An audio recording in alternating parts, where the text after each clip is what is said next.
Subscribe कीजिए मेरे YouTube channel Sobia ji health and beauty tips को और बेल आइकन पर क्लिक करें हमारी लेटेस्ट वीडियो सबसे पहले देखने के लिए। इस्लामाबाद हाई कोर्ट ने हुक्म दिया है कि इस रमज़ान किसी चैनल पर नीलाम घर और सर्कस नहीं होगा, जबकि हर चैनल के लिए 5 वक्त की अज़ान नशर करना लाजिम होगा।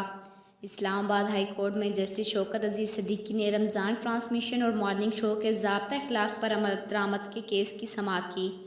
इलेक्ट्रॉनिक मीडिया के निगरान अदारे Pakistan electronic media regulatory authority PEMRA की जानिब से रमज़ान ट्रांसमिशन के हवाले से रहनुमा असूल पेश किए गए।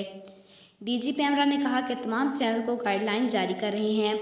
जस्टिस शौकत अजीज़ सिद्दीकी ने रमज़ान ट्रांसमिशन में सर्कस लगते रहे तो पाबंदी लगा देंगे। मुसलमानों के लिए अजान से बड़ी ब्रेकिंग न्यूज़ कोई नहीं। कोई चैनल रमज़ान मुबारक में अजान नशर नहीं करता, बल्कि अजान के औकात में चैनल्स नाच गाना और इश्तिहारात चलाते हैं। यहाँ तक कि PTV ने भी अजान नशर करना बंद कर दी है।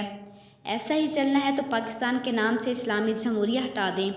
इस्लामाबाद हाई कोर्ट ने हुक्म दिया कि इस रमज़ान में किसी चैनल पर कोई नीलाम घर और सर्कस नहीं होगा। हर चैनल के लिए 5 वक्त की अजान नशर करना लाजिम होगा। जस्टिस शौकत अजीज़ सिद्दीकी ने कहा कि इस्लाम का तमस्खर उड़ाने की इजाज़त किसी को नहीं देंगे। इस्लामी तशख़्ख़ुस और अक़ायद का तहफ़्फ़ुज़ रियासत की ज़िम्मेदारी है।